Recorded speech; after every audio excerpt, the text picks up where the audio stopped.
wisdom, prudentia, justice, justitia, temperance, temperantia, courage. fortitudo. Applying ancient philosophy to modern life, this is the Sunday Stoic. Welcome to the Sunday Stoic podcast. My name's Steve, coming to you from the Stoa in Conway, Arkansas, and I'm joined today by Daniel Strain. Daniel is the executive director of the Spiritual Naturalist Society, a humanist minister, and former president of the Humanists of Houston, and he's also the author of several articles. Before I keep going on the podcast, I always like to give my guests a chance to fill in the gaps. Do you want to tell us anything else about yourself, Daniel? Oh, I think that's the major points, I guess. I'm also a humanist minister, and I do a lot of writing, and I've done some speaking events and things like that. I like talking about the kinds of things we'll be talking about today. Great. Well, thank you for joining the show. Thanks for having me. Yeah. So this is, I'm excited to have you on the show because of where I am in my growth as a human, inspired by Stoicism, and now finding naturalism, spiritual naturalism, or religious naturalism. I've seen a number of groups that I've been snooping on Facebook, and that's what led me to inviting you onto the show. So as my listeners know, I started off Catholic in Ohio, altar boy, the whole 9 yards, and then studied evolution, kind of lost my faith, as it were, or outgrew it, if you want to think of it that way, and have been kind of struggling with how to fill that gap, and making mistakes along the way because of that. But I've recently really found my way into naturalism, starting with Ursula Goodenough's book, The Sacred Depths of Nature, that helped to kind of inspire me a bit. Do you have a story like that yourself? What's your path to this philosophy, as it were? Yeah, I think so.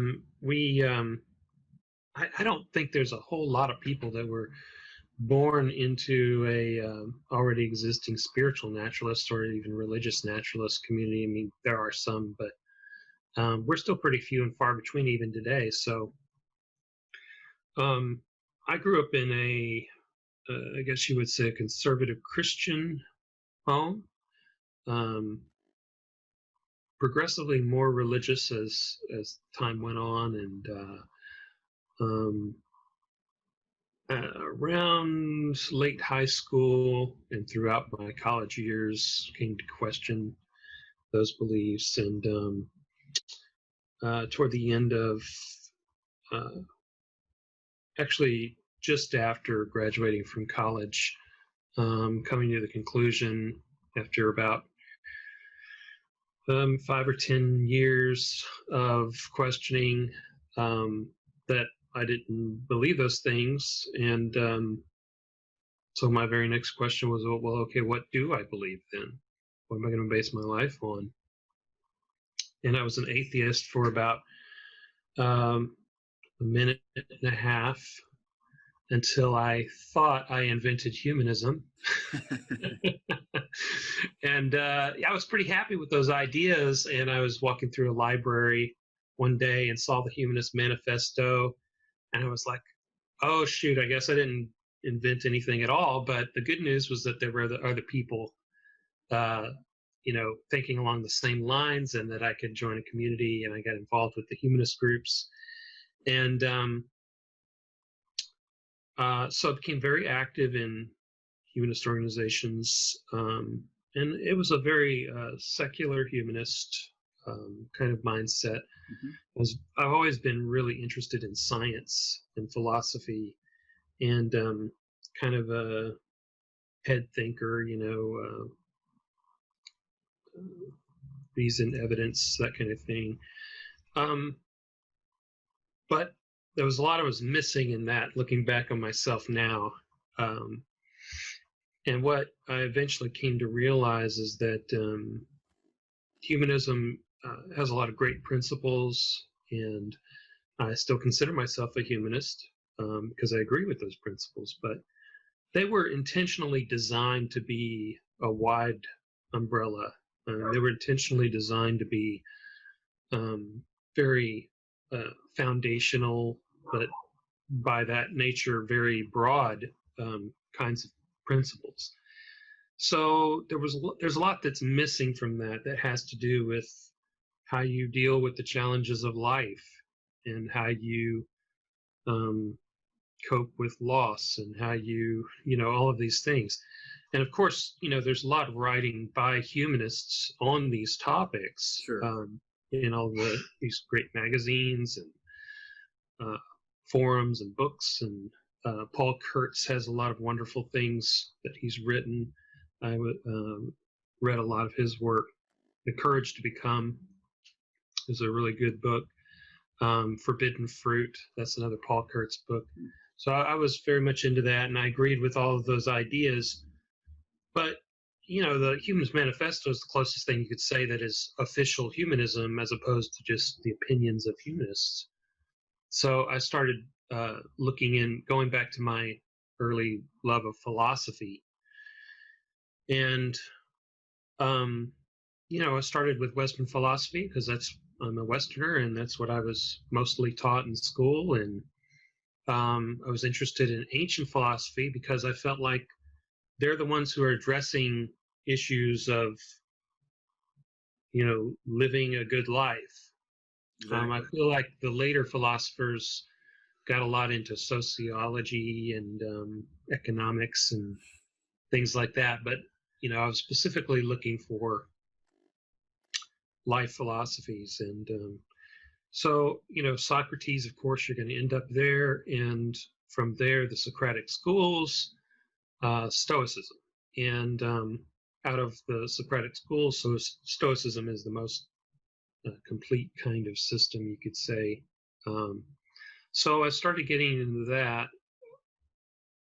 And I think that Stoicism ended up prepping me in ways I wouldn't know until later for understanding Buddhist concepts once I started moving a little further eastward, Okay. Philosophically. There's a lot of concepts in Buddhism that I think I would have had a lot more difficulty with had I not already started to get a little bit into things like the Logos and Heraclitus. Heraclitus is almost a Taoist, and just phrased differently. So then I picked up a little bit of everything, basically. And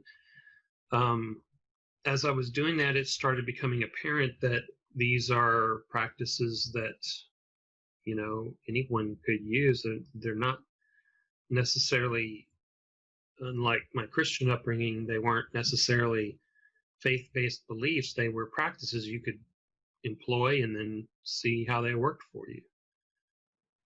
Stoicism talks about eudaimonia, flourishing, and Buddhism talks about addressing suffering. And the Buddha says in the Kalama Sutra, don't believe anything because of scripture or because it's what I've said or because of tradition, but because you've tried it and you've experienced for yourself. So that was all very compatible with my scientific views, and that's kind of how I ended up on spiritual naturalism. Great. I I was kind of, you said you thought you had invented humanism. I was sort of on the same boat recently, where I was trying to combine ideas and find how to expand on Stoicism. I mean, it already is sort of a operating system for life, or if you will, but trying to find that, what, for a better word, you call spiritualism. I know that's a word a lot of people struggle with, but trying to find that aspect of life in Stoicism, and then thinking I was on the right path. And then I find writings from you from like 2005, where you're approaching that subject when Stoicism was, the modern Stoic movement wasn't really in full swing until a little while after that. I mean, there were Stoic groups online, I guess, but you were writing about this. And in fact, a lot of people probably know your work. There's a lot of people with a design you made tattooed on their arms with a Stoic, I'll call it a logo, a Stoic, a Stoic design that a lot of people have adopted. And that was way back in 2000, before 2010, wasn't it? Yeah, that's been fun to see too. Yeah, I'm an artist and I have a graphic design background, so I'm kind of a visual person and a visual thinker. And I thought it was kind of strange that there was no. I mean, most other traditions, Buddhism has the wheel, and many other various symbols, and of course the different religions do. So I thought, why not try to see what I could come up with? And I wrote up a thing about it, and people have really taken to it. So I see it a lot in places, but some people say, oh, well, we don't really need symbols. Those aren't as important and everything, but, you have to use symbols to express that idea. So it's all symbols. Absolutely. Yeah. But yeah, what you said about the, as I started to have these ideas, the first thing I always do is I look for existing communities to be a part of. Mm-hmm. And if there was a Stoa in my city, I would have joined that. And if there was a spiritual naturalist organization, I would have joined that and volunteered. But organized groups of these were kind of few and far between. I would say, the earliest examples of spiritual naturalism in the modern era, of course, are probably Humanistic Judaism, would be a type of naturalistic spirituality.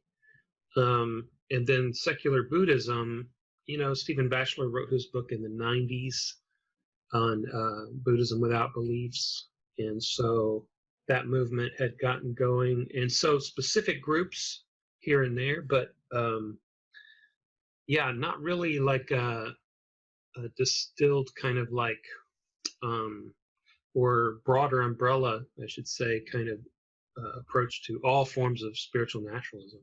And I think that,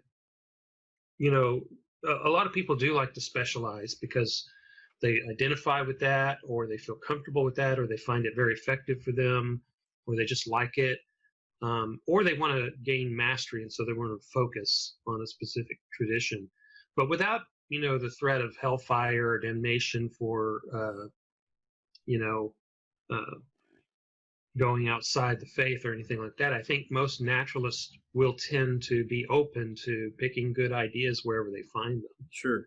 So it makes sense to have an organization that where everyone can share, and some people mainly identify as spiritual naturalists, and some people are a particular tradition that is a naturalistic spirituality. But all of these people can come together and share ideas and learn from them. Right. There are pagan naturalists, and there's a whole number of groups I saw on Facebook after I knew what the keywords were to search. Humanistic paganism was one of the first groups I reached out to. B.T. Newberg was one of the first fellows I met there. Very influential and important in our movement. I just did a episode a couple weeks ago with one of my colleagues who I wouldn't put him in the naturalist camp. He's an evolutionary biologist, but he's also a practicing heathen. So that was an interesting episode. We talked about heathenry and some of the writings from that tradition. So it's an interesting world when you start asking questions and you start looking around. Before we go further into naturalism, let's just start with Stoicism and Humanism for a second. I had a patron who was interested in this because we talked a bit about Stoicism and Taoism a while back, and a few other traditions, and he wanted to know how well I thought Stoicism and Humanism meshed up. I haven't given it a lot of deep thought, but I bet you've thought about it a little bit. Do you see the two as being complementary, or are there points of friction there? I think they operate on different levels, but I think, at least, I'm an example of, I think they can be complementary. humanism really, I think, probably closer has, at least I should say, the humanist organizations as they stand tend to probably veer more toward Epicureanism than Stoicism, because they focus a lot on external conditions, social justice and things like that. And that isn't to say that Stoics can't work in those areas, but I think that philosophically, a lot of humanists are probably closer to Epicureanism. Of course, that's always been true. Epictetus used to say that to his classmates, that most of you are probably Epicureans. Right. But I mean, for those who don't know, the distinguishing characteristic there would be: do you believe that true happiness, flourishing, is possible regardless of circumstances, or do you think that external circumstances are part of the mix, that you got to have inner forces, inner resources, and inner disposition, as well as certain conditions to be happy, or are externals set apart? And so most human beings tend to Epicureanism by default, I think, and most humanists are no different. Sure. But if you just look at the Humanist Manifesto, the Humanist Principles, the current version, the third one, has 6 principles, and they're good. They're good principles. So Stoics care about virtue. I think they're virtuous ideas, and it's virtuous to work toward those ideas. And if I remember right, some of those on the manifesto, some of that list are have quite a bit to do with the cosmopolis, the idea that we're here to work together, and then maybe expand. I forget if it expands it to does it talk at all about the Earth itself, or is it entirely human based? The Humanist Manifesto at this point. I mean, it's well, the first few principles, I believe, are about we're a product of evolution, and we're part of the rest of life on Earth. Okay. But yeah, certainly the principle that working to help society and maximize human happiness is consistent with personal fulfillment and happiness. And so they definitely draw that line of connection between one another and between the individual and society. And so I find that that's an excellent point. I find that a good compatible with cosmopolitan ideas. So then stepping into... can I please say just one other thing about that? Yeah. Stoicism is especially helpful, I think, though, for social activists. Okay. And I mentioned that humanism is big on activism. And one of the big misunderstandings of equanimity, or any of the practices that talk about equanimity, is that they confuse inner peace with a kind of passivity or not acting in the world.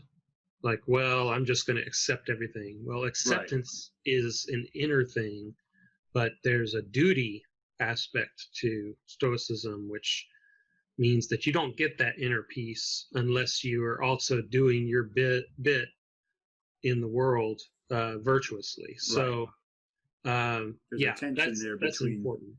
Yeah, we don't get to go hang out in the garden and disconnect from the world. Right. we have to be engaged a little. But what's important about it for activists is that those techniques that are behind reaching that disposition are the ones that are going to allow an activist to stay in the game longer without getting burned out, without getting defeated morally, without getting distraught, without becoming depressed.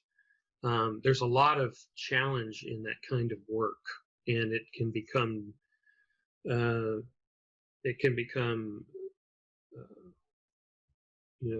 very sad sometimes, because you're working to help people and help the world, and you just see this mountain of things that doesn't seem to be changing. And so, right. Burnout would be a severe problem in those cases, I'm sure. Right. So it changes our motivation from a place of must require certain external circumstances for happiness, to I'm acting this way because of the kind of being I want to be. And in that, you can't fail. Sure. So, so I think it's especially useful for activism. Yeah, that's a great point. Hadn't thought of that. Another point came to mind. I was just going to ask you. You talked about misconceptions in Stoicism, confusing tranquility for being passive. Did you see that recent article from the UK about? I'm going to paraphrase this and mess it up, so I'll try to put a link in the show notes for anyone who wants to follow up on this. But my understanding is there was a guy who may have said some semi-racist things, or at least some hurtful things at work, and then said it was because he was a Stoic, he could not lie and he could not hide his true feelings. He had to be honest. And then a judge said, well, that was basically a truly held belief, so he shouldn't have been fired for being a bastard at work, basically. And so Stoicism has this been in a couple of newspapers, but with this twisted version of it where you just say what's true, even if you just blurt out what's true crudely at people, and that's okay because you're a Stoic, and that's unfortunate that that's what gets pressed. Yeah, one of the things we have to do is avoid the true Scotsman fallacy. So I wouldn't say that, that person's not a true Stoic because they're doing it wrong. Right. I think we have to own it whenever members of our community are doing it wrong. And so what that means is that we need to really pay attention to those aspects of Stoicism that are prone to misunderstanding. And so I was going to say Marcus talks about that a bit, Marcus Aurelius, in that don't be mad at them, but figure out how you can teach them the right way, try to correct them rather than be angry with them. That sort of idea. People think of that quote as meaning non-Stoics, but it's really among ourselves as well. And there are, I haven't seen that article, but there are a lot of times I've noticed that people use Stoicism as an excuse to be jerks or to be insensitive or what have you. They take the principle, you shouldn't be offended by the opinions of others, and they turn that around 180 degrees outward, and they take it as an excuse to be able to treat others badly because they shouldn't be right. offended. Right. But that principle is for me. It's for me, the practitioner.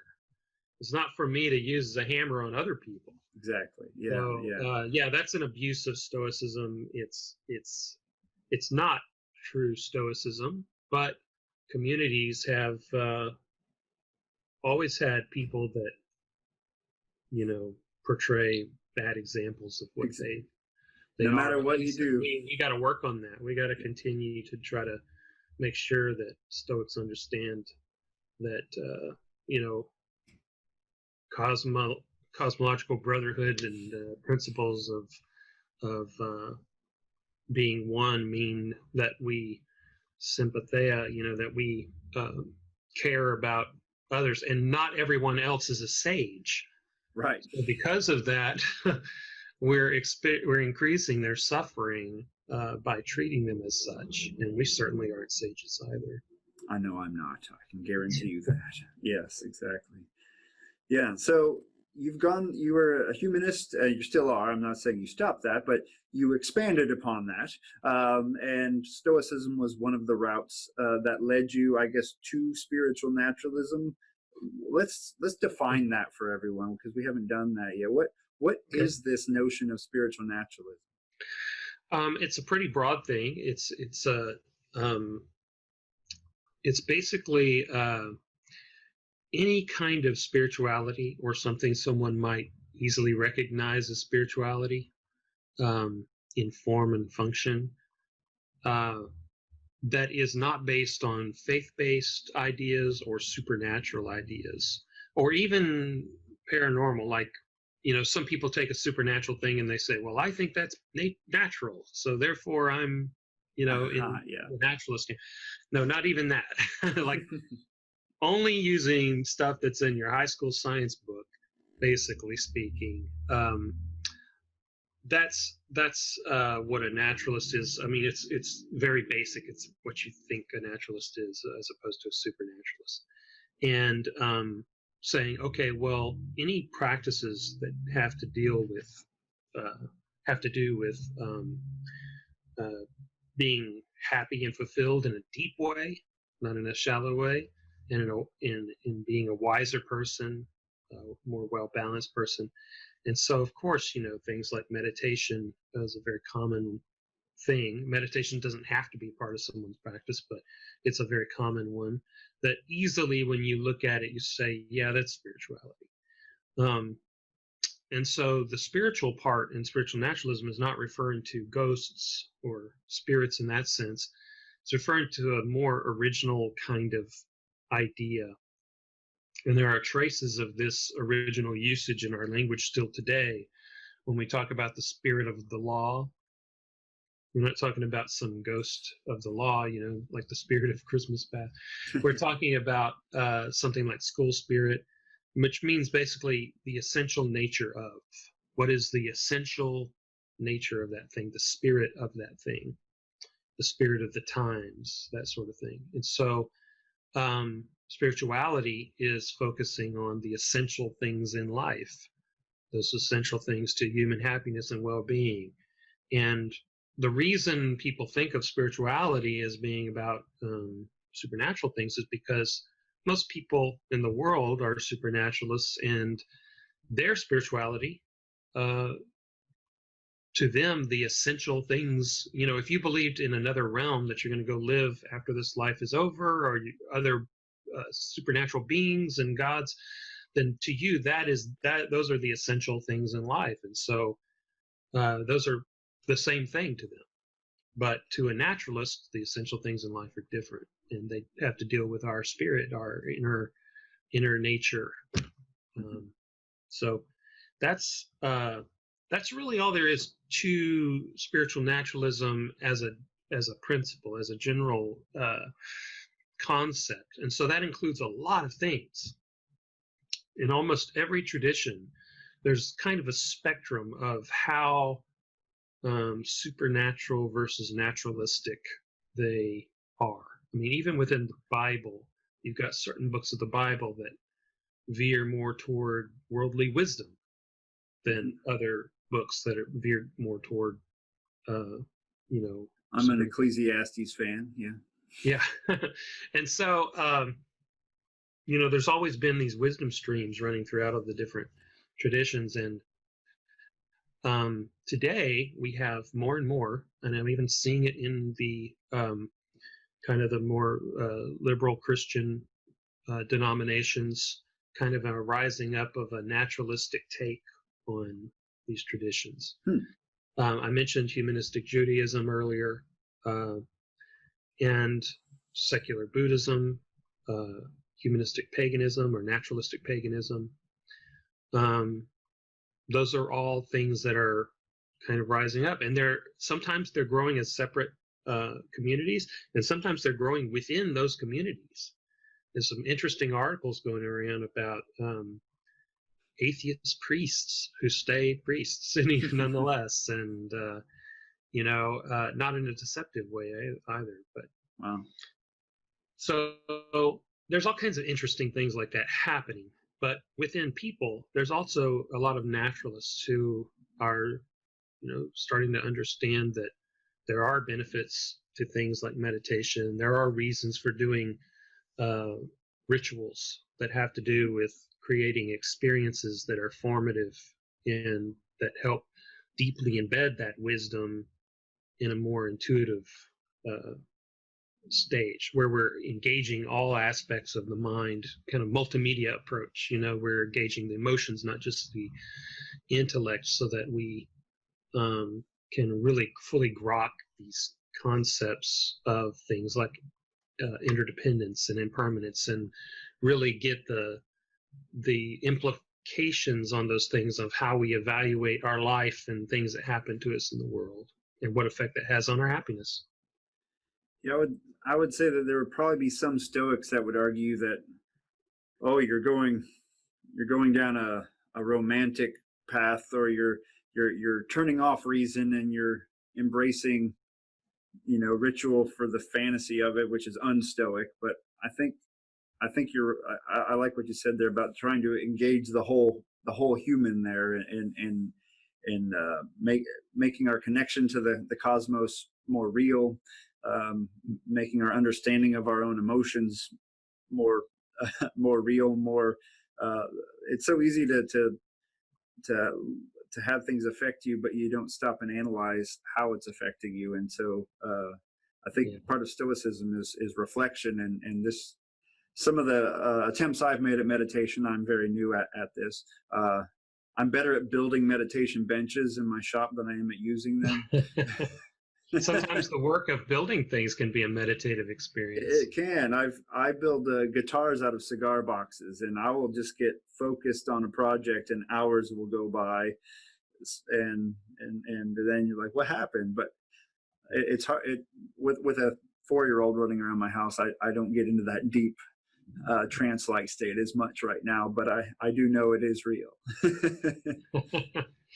Yeah, I think that the Stoics, the ancient Stoics, when they, we're using these crude translations of their terms, but I think when they talk about reason and rationality, they're talking about something a little more broad, I think, than pure logic, but something more like our entire cognitive system, So, modern brain science shows that how integrated all of these different parts of the brain are and important to one another. And things like empathy are important for cognition. They're important for, if you can't place yourself in the other person's shoes, you're missing out on a lot of computational awareness of the situation. And so, all of these things are important. And also, in Stoicism, misjudgment is the source of our pathos, right? So all pathos comes from misjudgments, and that includes the little microscopic misjudgments we make because of our inner assumptions and everything. So when I do mindfulness meditation, it has allowed me to slow that process down, that little microscopic moment of judgment, and open that up to be more self-aware of what's going on inside and see it arising. And then you can critique it, you can analyze it in the Stoic way and take it apart. And so that's one of the ways that I found complementary approaches between different traditions. Yeah, you talked about going from Stoicism and then expanding eastward. Have you found that those meditation practices also enhance your Stoic outlook on life? I guess they blend together fairly well. Yeah, remarkably well. I spent about at least, as a base, you could say 10 years, but now it's been almost 15 years of time studying the overlap between a number of different contemplative practices and traditions, but especially with focus on Buddhism and Stoicism. Probably next most after that would be Taoism. But there's a lot of influence between Taoism and Buddhism, so it kind of made sense. But studying those concepts and the way they overlap in how they interconnect, I haven't found one superior system that does everything perfectly, but I think what the contemplative traditions do is they put signposts at different places along the path, the big complex multi-phasic path of progression toward wisdom, happiness, enlightenment, contentment, flourishing. And because they put those signposts in different places along the path, they take on a different character. They emphasize different aspects of it in different ways. And so when it comes to meditation, the Stoics have a lot of meditations, and they talk about ways of examining yourself within and separating out different aspects of things. But I think for the depth of technique and detail, the Buddhists have it nailed. They're the go-to people for meditative techniques, I think. But the product of those techniques, greater mindfulness, greater ability to focus your attention where you want it, when you want it, and allow the rest of the mind to become still. Those products are then priceless in their ability to help you practice Stoicism better. Meanwhile, the Stoics, the Buddhists talk about non-attachment, but the Stoics have mastered the framing and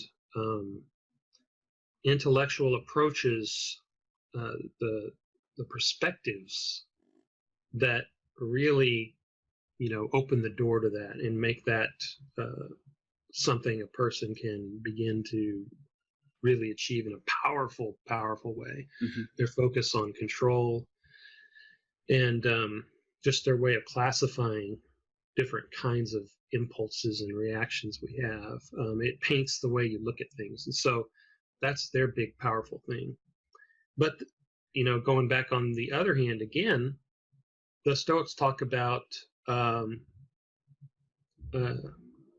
universal brotherhood and cosmopolitanism and interconnectedness and that sort of thing.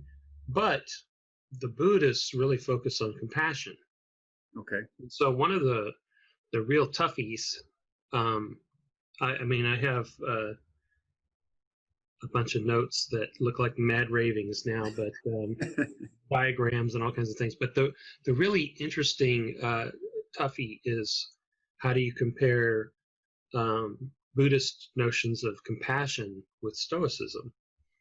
And there are ways to think about compassion that are certainly not compatible with Stoicism.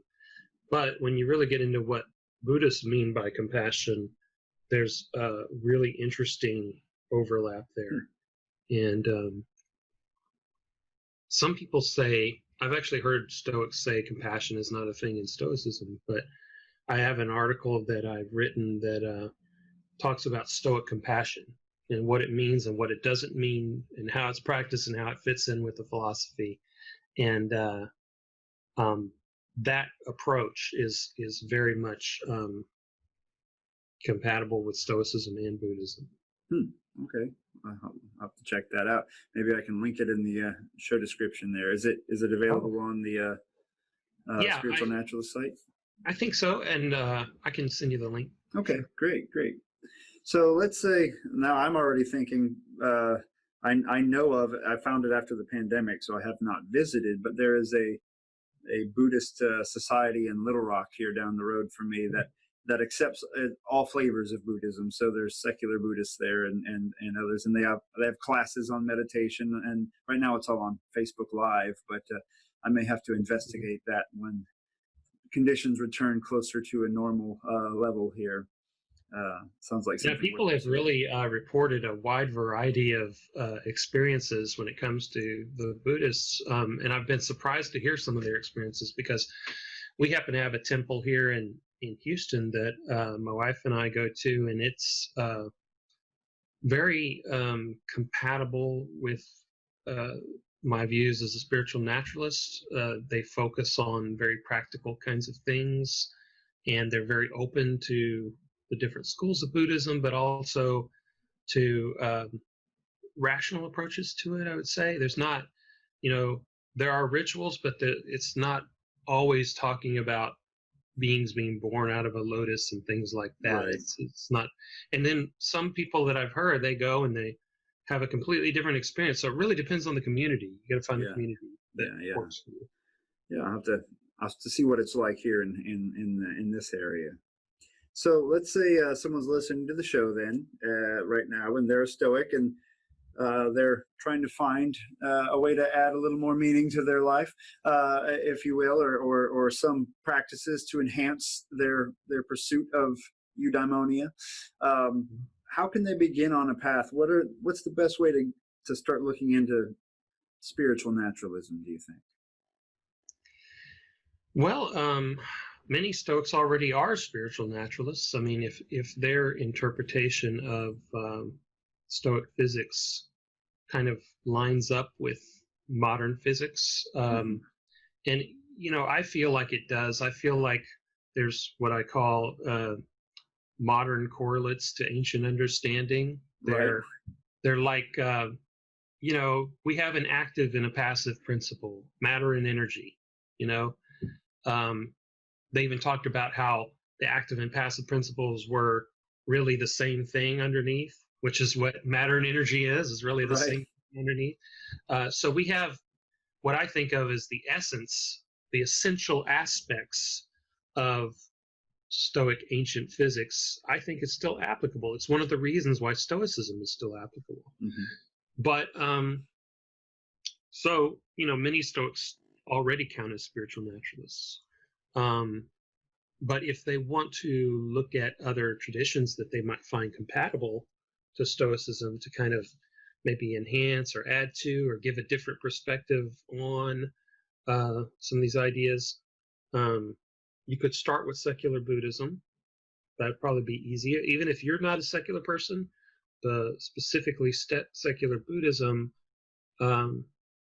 it's going to really be focused on the practical aspects of Buddhist practice and what they do. If you are open to symbolism and the role of myth in a kind of Joseph Campbell's kind of approach, that will help a lot. I would also look at Chuang Tzu, the Taoist philosopher. I found his work really good because it talks about nature, but then it uses that talk about nature as a way to illustrate principles of our life and how we deal with the world. So, but again, it's more poetic. But if you're open to exploring that poetic side, and there is a poetic side to Stoicism, so yeah, I mean, basically having your reason, your rationality, and being secure enough in that you're willing to step off the ledge and swim around, knowing you can come back to the ledge if you need to. Right. That's part of the attitude it requires, I think. No, tell us then about the Spiritual Naturalist Society, then the organization that you are. You found it. Did you found this organization? Yeah, like I said, when I first started looking around for communities, I didn't see any organized versions of spiritual naturalism.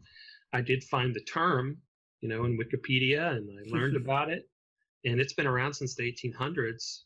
But as a term, as a concept, it's been around forever. But there wasn't really, it was a well-known term, and but it struck right at what I was looking for, and so I thought we needed an organized version of that, so founded SNS and tried to reach out to as many people as I could. And there are a lot of great, wonderful people and other partner organizations that have been supportive and made it possible.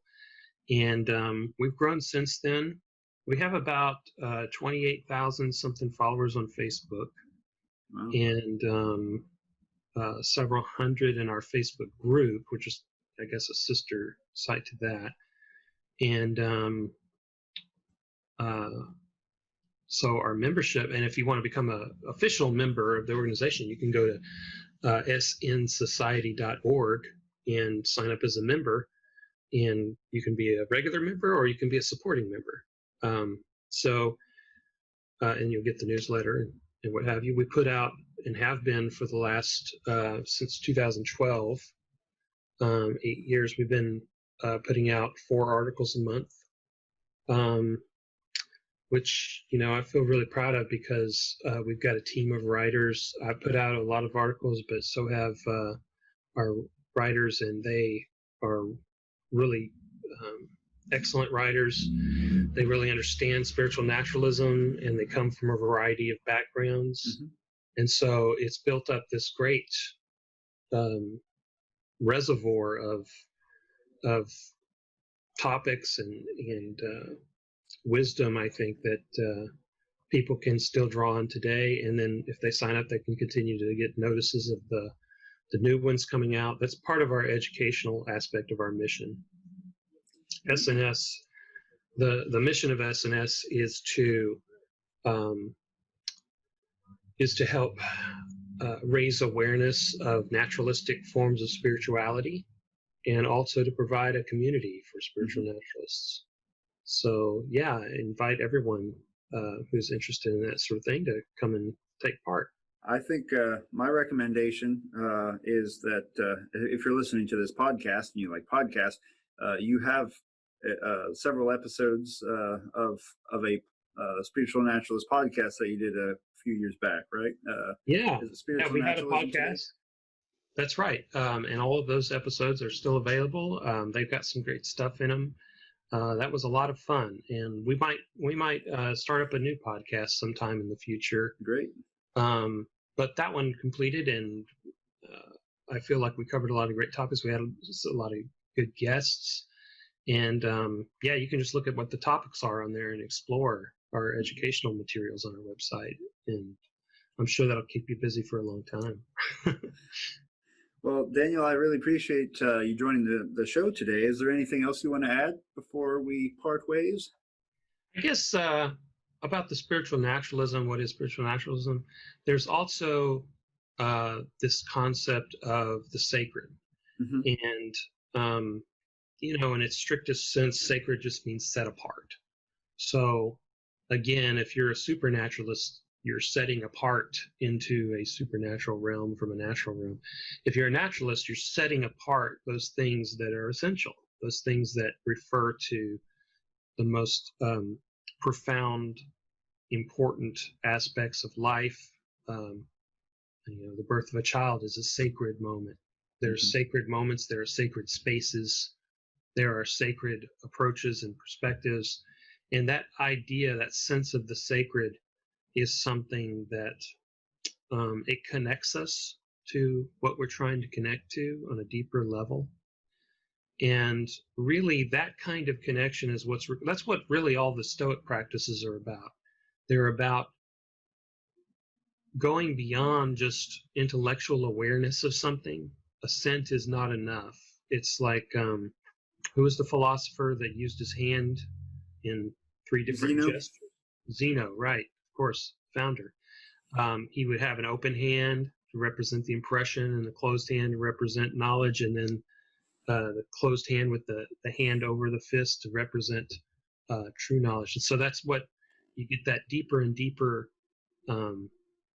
association of these truths. And so that's what makes the difference. That's what creates transformation, spiritual transformation. If you don't have that, then what you end up with is what most people are trapped in, which is there's a bunch of these inspirational memes and posters, right, that say these wonderful words of wisdom with a sunset behind them and everything. And they are wise words, but they're kind of shallow because it's just a poster, And so you tell yourself that, and then you go away, and real life happens, and you forget it, and you react in some crazy, silly way, or you're in a bunch of emotional situation that is ignoring that wisdom, and you have to come back to it and kind of recite it to yourself to get yourself under control and to come back to it. That cycle never ends. You're just going to keep going and going and going like that, and it will never set in unless or until you start engaging in a practice. Stoicism itself is a practice, but so are these other practices. I see that in Stoicism a lot. You can just go to a Facebook group or Twitter, and there's people who post quotes all day long. Mm-hmm. But the quotes are great as like a seed of truth. But yeah, what I'm hunting for is practice. Maybe a touch of ritual here and there. Maybe it's because I'm Catholic. Grew up Catholic. I miss some aspects of that. But I find meaning, and especially when there's other people around and you're doing something together, that can be powerful. But that can be difficult. Yeah. Building community. And all the time you see people on the Stoic list who come in. They say, I'm having this pathos of various forms, there's unhealthy emotions. What Stoicism do you got for me to fix it up? Well, Stoicism isn't a Band-Aid. Right. It's not like, in fact, there are times, and here this gets back to your first point about insensitive people using Stoicism. There are times when the wisdom of contemplative practices like Stoicism can be a hammer, can be abusive, because you tell someone it doesn't matter, it sounds cold. And it's actually the least thing they need in that moment. What they need in that moment, they've already experiencing the pathos. They just need a warm hand and loving attention and understanding and listening. That's what they need. They don't need these doctrines about non-attachment and everything at that moment, because then it's too late. It's like your wife left you, but don't worry, it's an indifferent. You'll be fine. Yeah, those things are for long-term cultivation. It's like as if somebody was hanging on the edge of a cliff and they say, "What do I need?" And say, "Well, you need to go to the gym and work out." If you haven't already done it, and that's what practice is all about. You're preparing, you're laying the groundwork, you're strengthening your character, you're strengthening your mindset, and you're giving yourself inner fortitude so that when they happen, you'll be in a better spot. And that's really what all spiritual practice should be about in its best sense. Well, excellent. Thank you once again for joining the podcast. And we'll put the link to the Spiritual Naturalist Society in the show notes. And if there's any other links you'd like to direct us towards, shoot them our way, and we'll share them with the listeners. Okay, I'll see what I can get together. Thanks for having me. Really enjoyed it. Carpe diem.